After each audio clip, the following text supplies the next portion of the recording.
Behind this unassuming veneer and soft voice is a powerful educator, a mild-mannered Canadian and profoundly affected by the inundation of Hong Kong residents fleeing to Toronto to escape the takeover of China.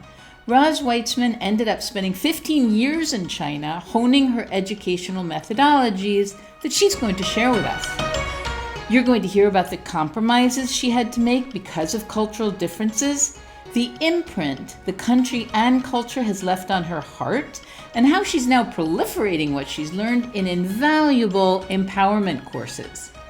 Don't miss the way Roz approaches special needs students, the most important multicultural lessons she's brought home, and most important of all, the cookbooks she's published of her favorite Chinese dishes. You can hear other fascinating conversations like this at Doodles with Donna, and find activities that also promote positive reinforcement at scaffoldingmagic.com. Now, let's hear why Roz moved to a country so diametrically different from her own, what she learned there, and what you can take away from her experiences. Roz, welcome. I'm so looking forward to you telling me about your work. Well, it's wonderful. I really... Can you start by telling me where you're from, tell me what your educational background is, and then I want to get into how you began doing this empowerment work. How's that? Okay, wonderful. So I'm from Toronto, Canada. I was born here and I'm back here. During the last 20 years, I lived in China for 15 years and came back when the pandemic forced me back. That's a whole experience in itself, and we have to get into that. So before and after, tell me about that. We definitely do. It's part of who I am today, and it's changed who I am today in a huge way. Okay, so are you a teacher by profession? Yes, I'm a trained teacher. I went to Toronto Teachers College, University of Toronto, and I have a teaching certificate, and I taught with the Toronto District School Board for 20 years. What did you teach? What age students? I taught anything from junior kindergarten up to grade 8. That was my certificate. But there were many times when I taught high school students, but not for full school years. So my range is basically there. Okay, so when I was hired with 500 teachers in a cattle call. We called it a cattle call. There was a huge gymnasium. There was 500 teachers. We were placed. We didn't even interview for jobs. And why was that? Because the school system was desperate for teachers? Desperate for teachers at that time. Okay, so you were given a job in a cattle call. You didn't do any personal interviews, which is a blessing in itself, although you would have gotten the job anyway. What is the methodology that you started teaching in? Can I ask you that directly? Because I don't know much about the Canadian system. Sure, Okay. Sure.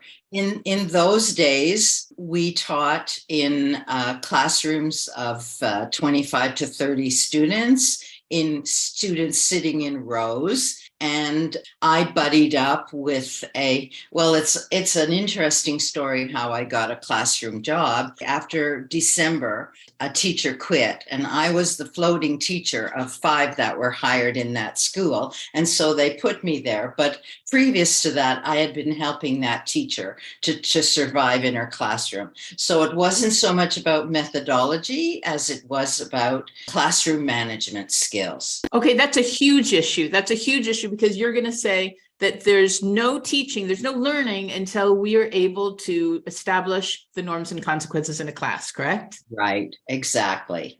And my experience just blossomed from there because I was able to get to the students in a way that was helpful to them. After that, 3 years in that school in kind of tradition. I have a question about your methodology in the behavioral management. Was it positive reinforcement, that what we would label it now as positive reinforcement? Always. Okay. Always positive reinforcement. There were charts on the wall. You got to check every time you did something. And for the kids with behavior problems, it worked like magic. Yes, definitely. It's just been part of my personal philosophy. I don't know how it came about. I never really thought about it too much, except that we were actually taught that. We were taught classroom management in the teachers' college, but somehow I got it. It sounds amazing. It sounds amazing. And it just sort of underlines the difference between Canadians and Americans. I know I'm going to get letters about this, that Canadians are just so much nicer. Not every teacher, come on. I know.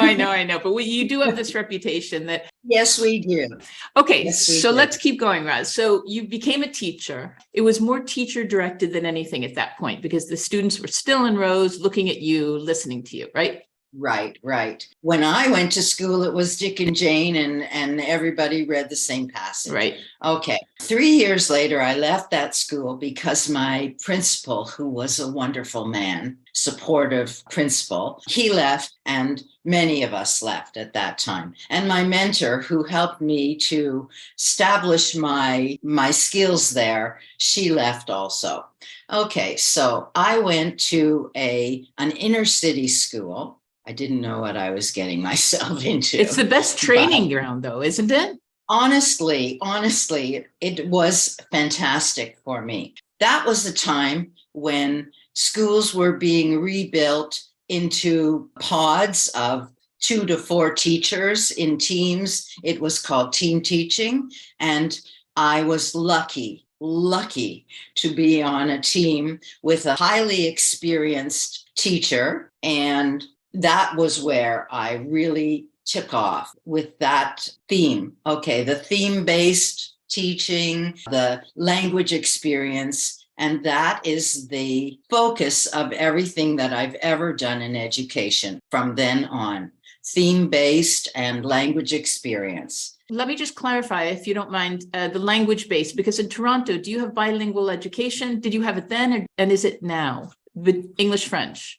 Okay, we have schools that are French immersion. You can choose that, or you can send your child to a regular school. To a monolingual school. Right, one language.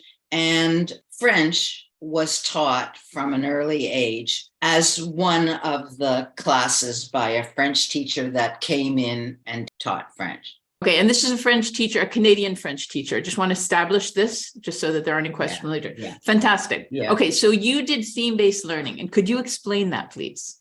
Okay, it's something that has permeated my entire career from then on, because when you talk about a theme, whether it's, let's talk about going to the doctor as a theme. That kind of theme, it starts in kindergarten. They do that theme. They talk about the words, doctor, stethoscope, a needle, nurse, and all those things. As the students get older, you talk about how to make a reservation, how to talk to the secretary, different things like that all relate to medicine, science. Everything as they get older becomes more complex language, complex thinking, complex ideas. So what you're saying, I believe, and please correct me if I'm wrong, you're saying that these themes are recycled every year, but they become more sophisticated. And what you do is you include more sophisticated academic language, you bring real issues into the classroom, and it's also cross-curricular. Am I getting it? Definitely. Excellent. Perfect. Wonderful. You've got it. Yeah. Okay, so you said that you believe in that methodology, which is frankly the best methodology, because anytime we can bring the world into the classroom, it makes learning more meaningful. And so the students are more motivated. So let's go into why you went to China. Okay, so at that time, I was in another inner city school, but not so low income, but all Asian based. And I was at that school for 5 years. And that's when I started to learn how you say Chinese names correctly. I had terrible problems with that because we don't hear the same tones that they hear in their language. Okay, so this is really important, and forgive me for interrupting you, Roz, but I'm not familiar with this phenomenon. It never came up that there is a huge Asian population in Toronto. Could you explain how that came to be, please? Well, when Hong Kong was given back to the Chinese, when it was decided that China was going to take back Hong Kong, the Hong Kongese left Hong Kong in droves. And where did they come? They went to British colony countries, and Canada was a natural for them. So the Hong Kong came in droves. They brought their suitcases of money. It's just an idiom, but it means they bought up properties, they established lives here because they were afraid that they were going to have to change their ideology, because in Hong Kong for 100 years, they'd always been freedom of speech and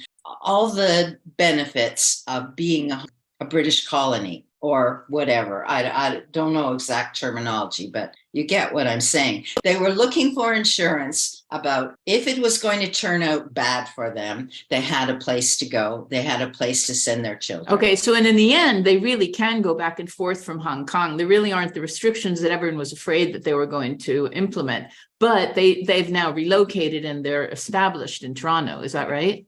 In Toronto and everywhere across the country. Vancouver and Toronto are the major places for Asian immigrants. So in Toronto, we have 6 million right now in the GTA, Greater Toronto Area, and about 1 million of them are Asian, mostly from China and Hong Kong, but Vietnamese, Japanese, Thai, and so on. When we use the term in the States, inner city, it usually means lower income families. But in this case, it means actually the opposite, doesn't it?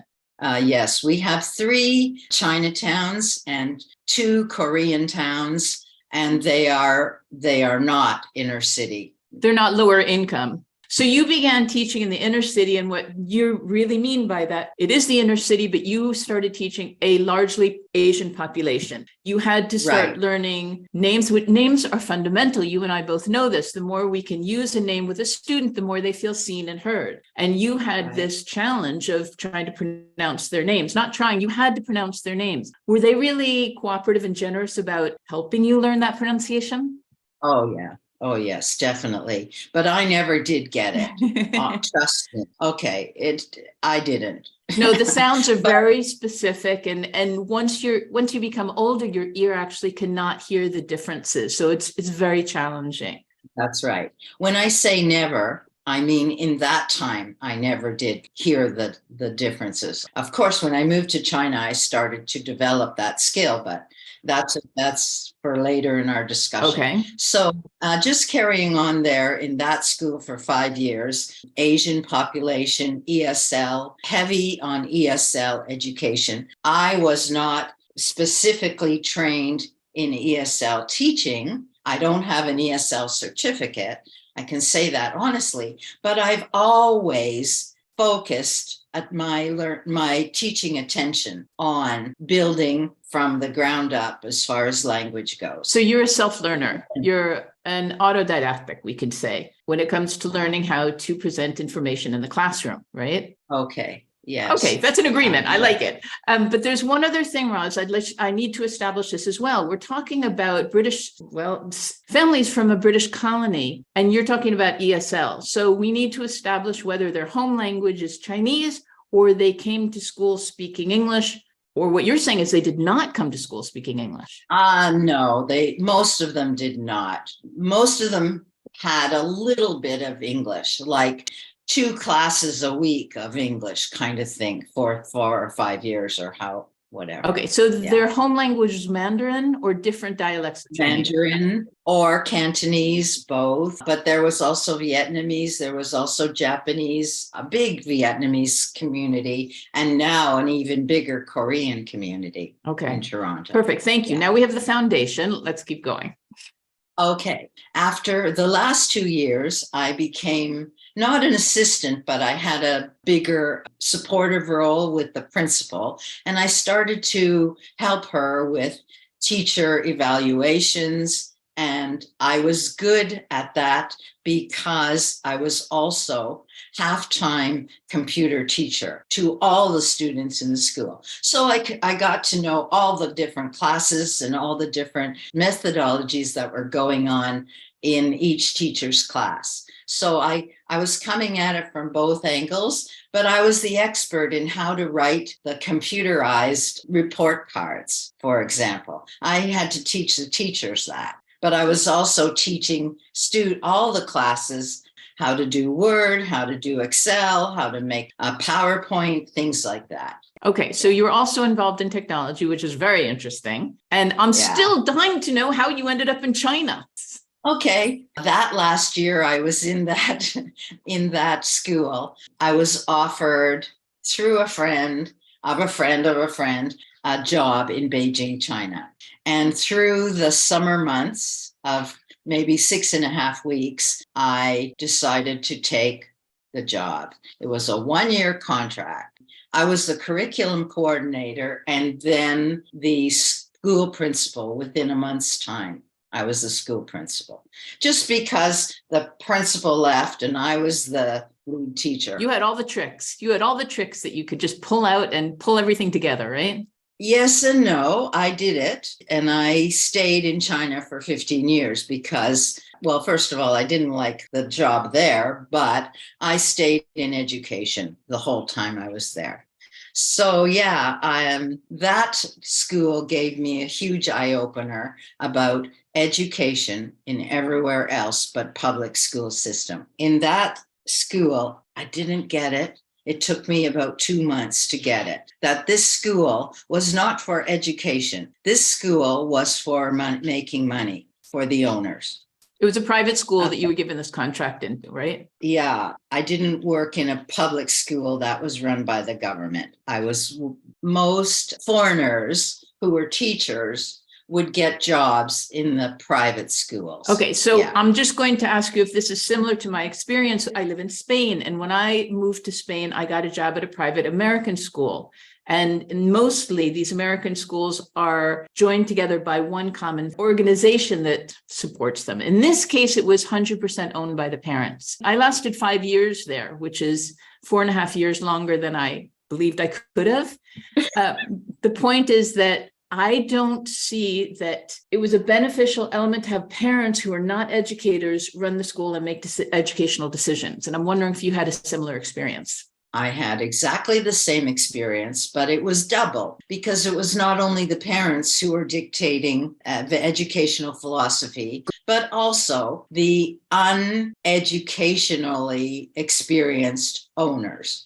Okay. And there really it was a financial motivation. It wasn't education at all. They saw having a private school as a financial opportunity. Is that right? And it continues in China. It's a huge business in China because they've got 1.4 billion people. Okay. So how did you navigate that as an educator and someone dedicated to creating learning environments? It was really, really difficult. But for 6 years, I did it because I love being in China. So in the beginning, my experience was really difficult. The owner expected the report cards to be shining, glowing evaluations of all the students, no matter their skill or ability. And that shocked me. But we had to do it. We had to rewrite report cards. Okay, now just so you know, Roz, that's the reason why I finally left this particular school, because I was an English literature teacher and I put my heart and soul into not only planning my lessons, but correcting the work that my students did. And when I saw one boy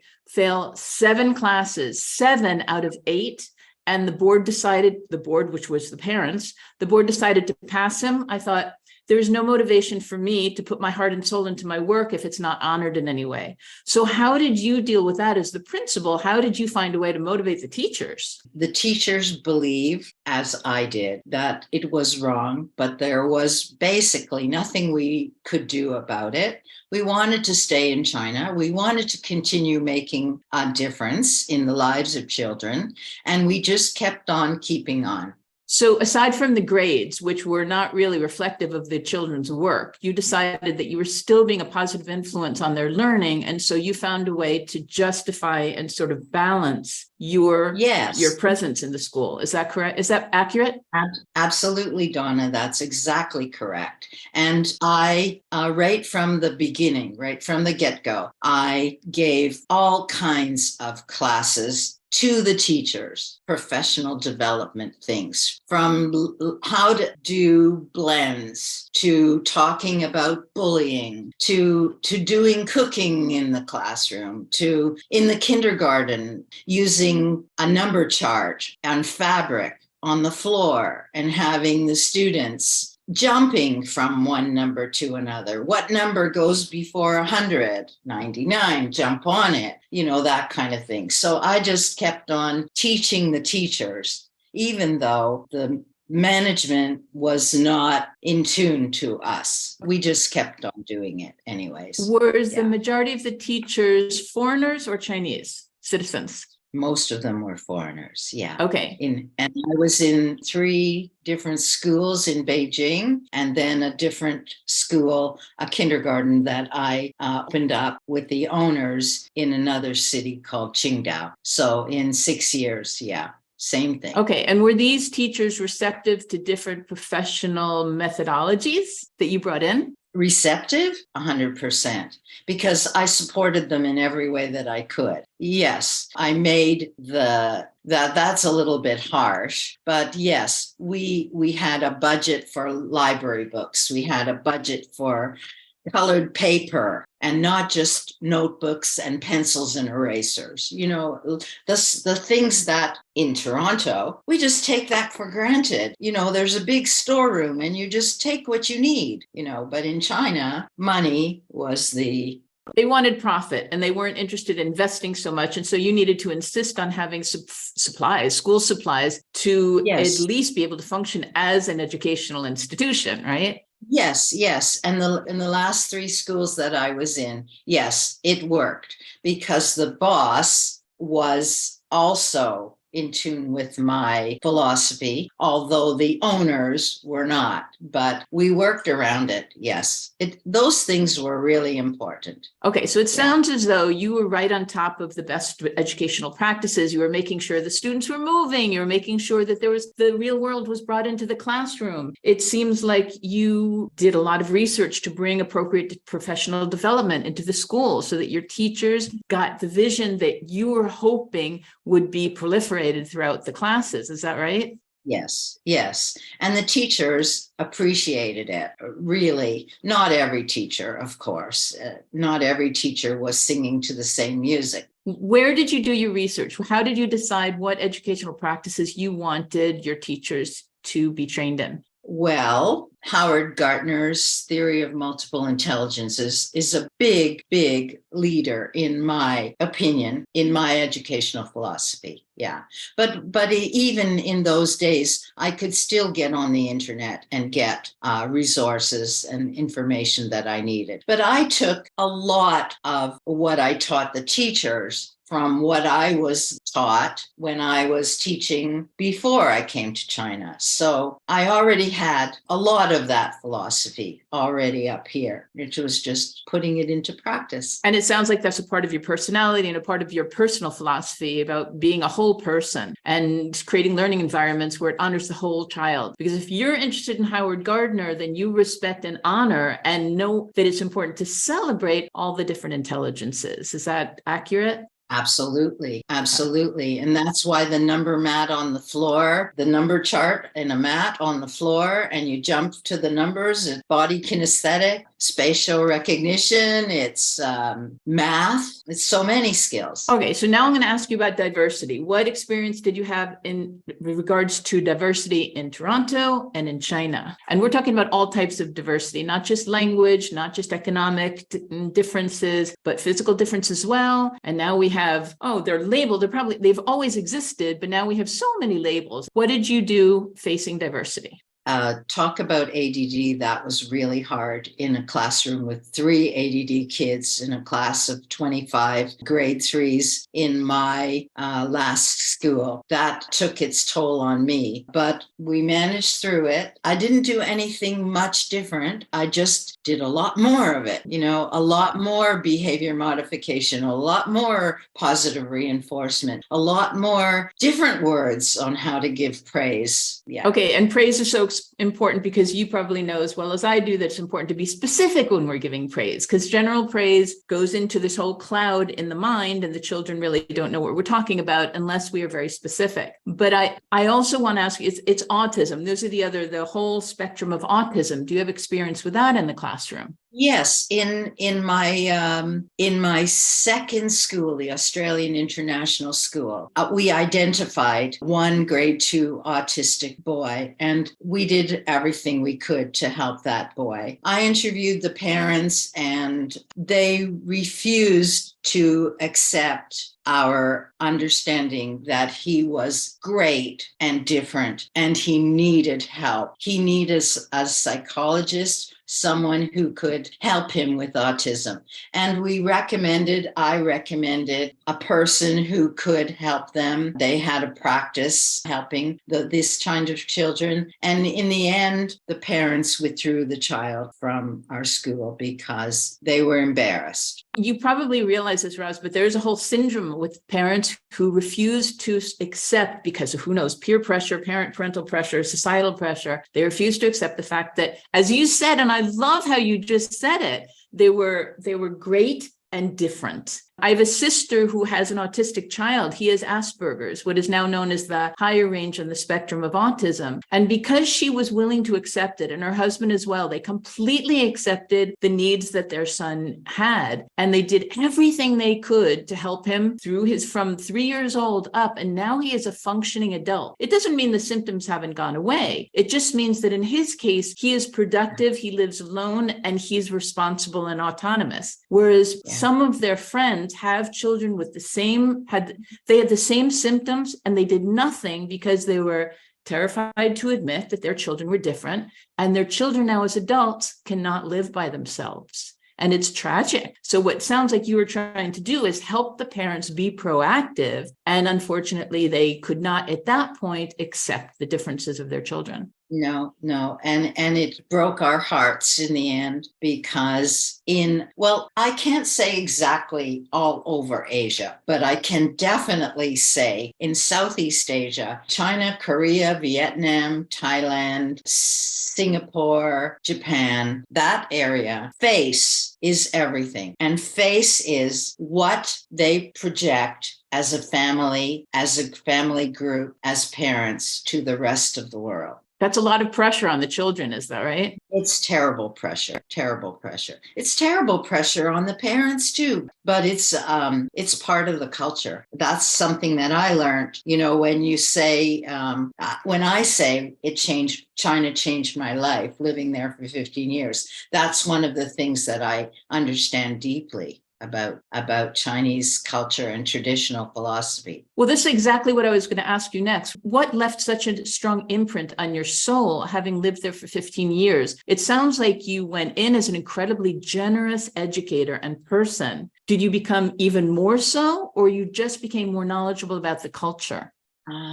I became an understanding and accepting person in a way that deeper than when I left Canada. Yeah. So it permeates so much of my life now, and so much of how I behave and relate to people, and so much of how I structure the courses that I have created because of the last 12 years of my work in China. So understanding the difficulties that teachers are experiencing in their job, and why there's so much teacher burnout and teachers quitting the profession. And what I felt when I started after the school principalships, I became a consultant, and I consulted to educational schools, universities, after-school program-based learning environments. And I taught teachers, and I gave seminars and workshops on how a good teacher can become a great teacher. So you're a teacher trainer. That's what I do now. I do teacher training, and it's incredibly fulfilling. Sometimes frustrating when you're giving your best advice and teachers smile and then go back to their old habits, right? Well, yes, that is a big problem, because not only do they go back to their old habits, but they also are stuck in a system where they have to. 50 or 60 students, grade 2 students in one class is irresponsible, in my opinion. But teachers have to deal with that. And how do they deal with it? They are given a textbook by the education department in the province of whatever in China, and they have to follow it. And it's boring and it's deconstructive. It focuses on grammar and rote learning, and it doesn't give the students what they need so that they can learn. And I can only imagine that it means the students have to be seated, reading, and doing exactly what the human body is not capable of doing, sitting for long periods of time, right? Sitting for long periods of time, every minute, sitting on their desk with their hands up, hands down. So what did you suggest to try to tweak the dynamic a little bit? Well, I didn't go there with students in rows and the numbers. I empathized with them, definitely. But I tried to port them to let's say there's 5 activities for the week in the English textbook in the grade 8 class, for example. There's one that the teacher knows is boring. I say, why don't you secretly drop that one and bring in James Taylor's You've Got a Friend? Print out the lyrics, sing the song, sing it again, focus on the vocabulary, give them some work for homework instead of that boring activity. And I say, you're not bucking the system. I don't say it that way, but that's what we know what that means. But you are doing something that is right for your students. Even though it's the first time you're doing it, you're going to give it a try and see if it works. Get them all to stand up, clap to it, turn around, do a dance to it. Start to implement what we were talking about before, Howard Gardner's theory of multiple intelligences, introduce music, introduce some body kinesthetic, talk about You've Got a Friend, spiritualism, interpersonal relationships, all of that. So it's a wealth of opportunities just in a song, is what you're saying. What was your success rate in teachers applying this? Well, for 12 years, I always was brought back to one place for several years, or to a university to teach the teachers who they call it normal university. That's where teachers learn to be teachers. So I did workshops all over. And because I guess through word of mouth, the reputation started to evolve. When I say the success rate, for the success for you and the fact that the word got around and they found you were a very proficient professional trainer, what about the change in the classroom? Were you able to monitor any changes? Less so. I couldn't effect that because of the language barrier. Talk about language barrier. I didn't have to learn Chinese for 6 years, because I had my little assistant beside me in each school translating for me. Not the way I said it, but okay, they still did the job. And then when I left those schools, I needed to learn it. I took classes. I studied grammar. I started to hear the language better, but I was unsuccessful. What only taught me to speak the Chinese that I speak now, which is about 30%. Okay, it's pretty good considering, is just being there. I call it osmosis. Okay, and it's also part of the culture, because what I hear you're saying, and I'm just going to go back a little bit to what the impact was on your being, on your soul. What I'm hearing is the impact was acceptance of cultural differences, was acceptance of people's perspectives of teaching. And after a certain amount of time, you just have to say, I'm either going to go to bed frustrated every night, or I'm going to learn that everyone has a different path and different rhythm. And it sounds like that's what you were doing. I was, and you're absolutely right. And thanks for putting it the way I was unable to phrase it. No, but yes, Yes, it's correct. Yes, Donna. Yeah. So, And I also felt that in my small way, this Jewish Chinese grandmother from Canada was making a difference in somebody's life by giving back all of this that's inside here and inside here to them. And I know I did make a difference. I don't have the facts of how, but for me, it's okay. I love it. And just so you know, I was also brought up Jewish. I am Jewish. And what I found is the longer I live abroad, I'm from New York. My parents were big proponents on traveling. All of my family, we've lived in different countries throughout our lives. I'm the only one that has been away so long. And the longer I'm away from the state, the more accepting I become. And the more I say that I am Jewish to the core, but I'm also a citizen of the world. I'm a soul of the universe. And that means complete acceptance. I'm not saying it works all the time, but my goodness, it's just a relief to say everyone is beautiful in their own way. We just have to find that beauty many times, right? But we translate it into our current relationships in a way that we didn't when we were living in our home country. That's at least how I feel. Can you explain that in another way? I'd love to understand that a little more. I can befriend a person who doesn't have the political, I don't want to talk politics. Ideology. I hate politics. Don't worry. The same political ideology. Yeah. We are totally opposed. He's here, I'm there. And we're still carrying on conversations, not arguments and not focused on politics, but understanding he's there and I'm there, and I can still accept it as opposed to arguing as I might have done 20 years ago, because of my understanding that the world is a big place and everybody's in it with a different idea and comes from a different place. You know that, yeah. So this is a perfect transition into what it sounds like you're doing now, this empowerment of students, of teachers. Can you broaden this whole idea and explain to us what your work is right now?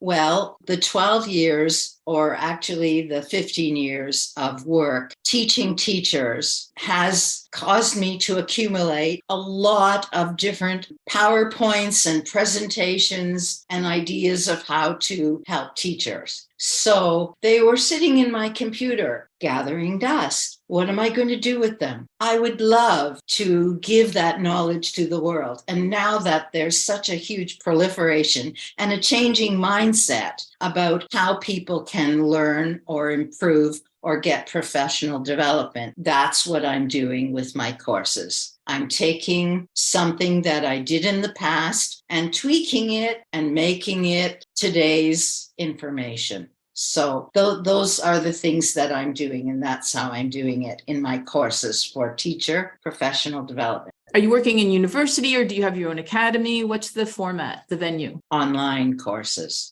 Okay, so we're going to make sure that people can find you. We're going to include a link to make sure that people can find you, because what I just am so impressed by is there's a whole philosophy behind your work. Most of the people I meet in the classroom today are so trained in content that they have not been given the chance to think of a philosophy behind their practices. And it sounds like either you were just lucky enough or it was just a part of your personality, your being, to act through philosophy, the best interest of your students. How does that resonate when I say that? That resonates very well. Yes, that's perfect explanation. I can think back when my daughter was 2 years old and my ex-husband and I were having discussions about shouting no or teaching her. And I was always on the teaching her side of it. And he was always on the no side of it. That's an overgeneralization, but you get the idea. And it just has always, I guess it's always been there. Very, I guess, Canadians, kind. Maybe let's go back to that. It's possible, because it's possible this is part of the society. But your husband, is he Canadian as well? Yes. Okay, but he was a no. If it weren't for you, you would have sort of a no home. And I call it a no classroom, where teachers ask students to raise their hand. And if they don't give, and I'm doing air quotes, the correct answer, they say no, until they find the student that has the answer they want. It doesn't mean that it's the all-encompassing correct answer. It's the one that they wanted. Yes, higher levels of thinking, not just repeating, not just regurgitating, rote learning, but higher levels of thinking that goes beyond that to analysis, evaluation, up to creating things. All right, I'm going to go back to the time when you were principal of a school. What do you find the best practices say? And I mentioned that I work with whole schools now, and the schools that have the most advances, the most positive advances, is where the principal is a absolute strong proponent of the coordinators and of the teachers. The principal is a leader who helps create other leaders, and this trickles down to the students where they are empowered. So I'm wondering what you could tell to teachers and other principals and parents what to look for in a quality of a principal who has best practices.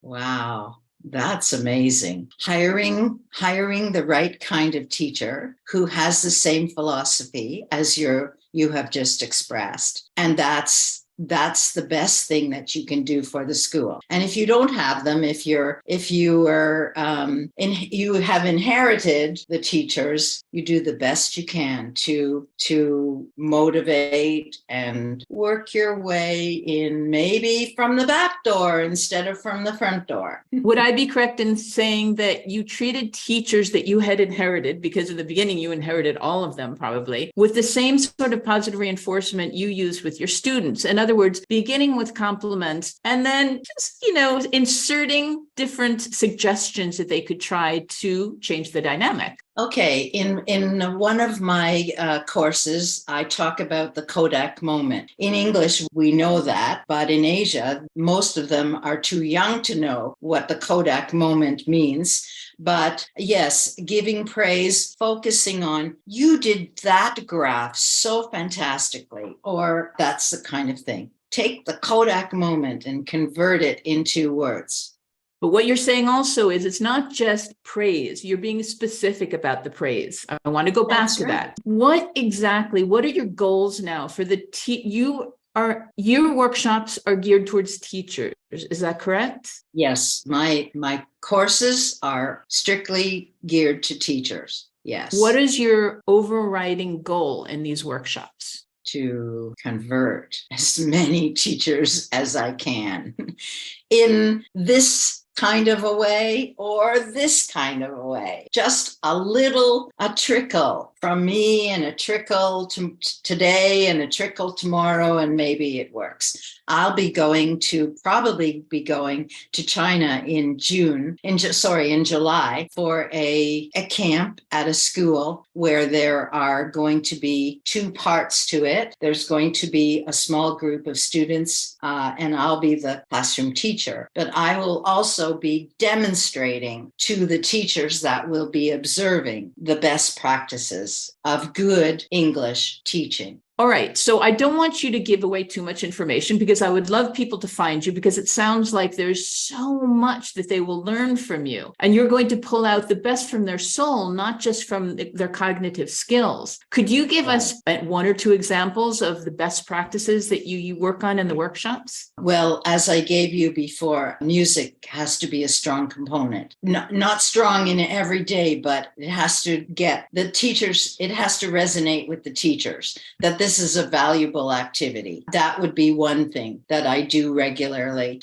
And let me just make a comment there, because music is so much more important than we may think it is. We learn through rhythm. We learn from the time we are in our mommy's tummies, rhythm, language through rhythm. And so if we use music in the classroom from the youngest ages to the oldest learners, we are actually helping their cognitive functions. And you probably know that intuitively. I do. And I understand that in kindergarten, how do they learn English as a second language?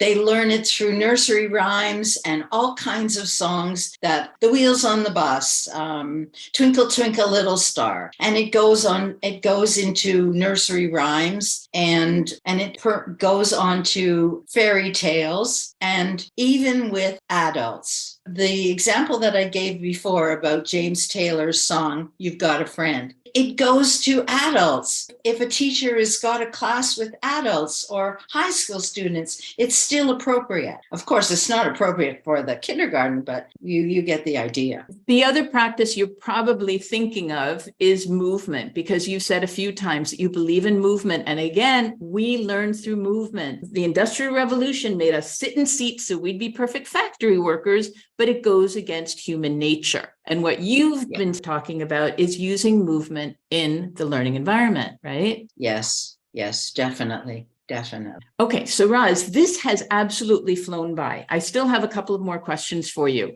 Can you tell us, you were in China for 15 years and you obviously had some challenging experiences, but you had some incredibly beautiful experiences or you wouldn't have stayed that long. Can you tell us something about your favorite parts of the culture, a favorite experience that you had? I loved all of the food. Let me just show you.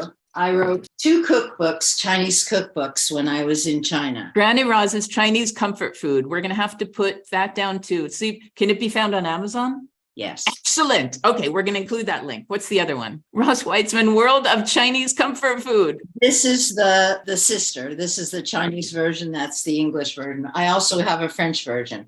And then when I moved from Beijing, where the food was different, to Yunnan province in the southwest, they have a different cultural food dynamic. It's very different. Okay, and Roz is holding up Roz Weitzman, World of Yunnan Cuisine. We can also find it on Amazon. I just want to put in a small comment there, Roz. Comfort food for me is just popcorn. All I need is popcorn and I'm good to go. But I would love to look at your cookbook. It's not vegetarian by any chance, is it? I could never be a vegetarian. I'm vegan, but I can imagine in China that would be challenging. It's very difficult. I had some friends who were vegetarians and yeah, it was hard. I don't know if he's vegan now, but yeah, it's difficult because they use meat and everything. Yeah, no, I mean, I'm in Spain, ham is in everything. So they don't even consider it meat. They give it to me and say, but it's ham. And I say, yes, that used to be an animal. But in any case, so the food culture is amazing. And if you're going to come to China, you've got to have an open mind. And we're not talking about eating dog or cat. I never, ever saw it. And I'm really resentful of all those YouTube videos that show that, because in my experience, I had so many Chinese friends and none of them ever wanted to touch that kind of animal. Anyways, let's move on. Another beautiful part of the culture that really still sits in your soul. The architecture of not only the Great Wall, which is an architectural marvel, but also the temples that weren't destroyed during the Cultural Revolution. But even the temples that are still around are ancient buildings with structure that is so beautiful. And their gardens with their stones. I have a little story. I was one of my family members. They were visiting Beijing and I took them to Shanghai and we went to a garden and there was this rock in the middle of the garden. And in China, you adore rocks. And I said, oh, it's just so amazing. It just fits in so perfectly with all the flowers. And the person that I was with, he said, it's a rock.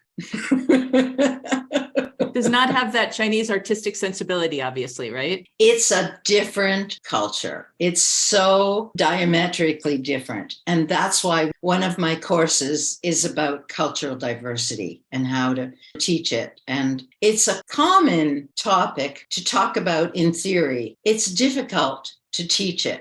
And what you're saying is there's such a large population of Asians in Canada now with the teachers you're working with. It is something they really need to recognize and celebrate in their classrooms, no? Yes, definitely. It's not just about the food and it's not just about the architecture. It's about how Westerners do it this way or foreigners do it this way and Asians do it that way.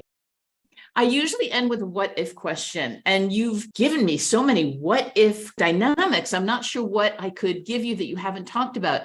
But what if you had a school of your own again, now in Toronto, and you had a huge diverse population? What would you ideally promote as a best practice? I'm not talking about content. I think I'm talking about acceptance. How would you be able to promote acceptance between the students, between the teachers and the students, between the teachers and the parents? What would your big technique be to foster more acceptance and create a learning environment that's very, very positive? It's a very good point. I don't think I have the energy right now to have a school. However, I do believe in cultural diversity because it's our cornerstone. I mean, my great-grandparent on one side and grandparent on the other side came from Eastern Europe, and so did my neighbors come from somewhere else, heritage-wise. So yes, promoting cultural diversity in a multicultural society is extremely important. And in China, it's different because it's a homogenous society. So they don't have to talk about it. They never have to think about it. They are told that this side is not good and their side is great. So it's something that they have to understand intuitively by themselves. And how do we teach the students that? For me, as an educator, I give them lots of ideas, like how to write and instructions to write a how-to about how to make a tuna sandwich, for example, and then make it and draw a picture of it and eat it and taste it and experience the whole situation as just one idea of cultural diversity. But again, what you're doing is bringing the real world into the classroom. You're not being theoretical about it. Underlying, there's a theory, but what you're saying is bring the real world into the classroom and understand that some people love tuna sandwiches and other people have never seen it. What is the difference? Right. One day bringing in a parent who can talk about the things from their culture. What I would love to do is take this up again in the future. I told you have so much to talk about. I told you this, that you have this wealth of knowledge that really needs to be shared. So I'd love to continue this again in the future. What do you think? I would be delighted. You're wonderful to talk to. You hone in on my vague ideas and you bring them to life. And let's do it again. Why not? I would love it. Sounds wonderful. Sounds wonderful. And really, we need to find out where people can reach you, because if it's an online course, then anyone in the world can take this course. So you'll send me that link, please. I will. Okay. I will. It will be my pleasure. Perfect.